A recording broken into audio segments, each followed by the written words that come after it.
विद्यार्थ्यांवरती ही वेळ ज्यांनी आणली त्या मोदीजीने आणि अमित शहानी विद्यार्थ्यांची आणि विद्यार्थ्यांच्या कुटुंबियांची माफी मागितली पाहिजे।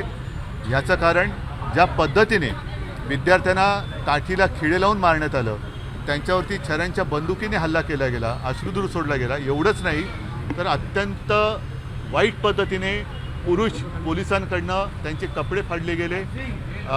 ज्या पद्धतीने तो व्हिडिओ मी पाहिला, एक ती मुलगी पुढे जाते आणि तो पोलीस पाठवून कसा तो, मला बोलायला सुद्धा लाज वाटते।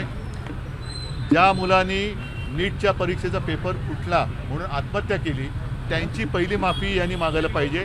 आज पंतप्रधान सांगतात की मी त्या मुलांना सगळ्यांना माफ केलं, पण इतकी वर्ष 12 वर्ष तुमच्या लोकांनी जे काही केलंय त्याची माफी कोण मागणार?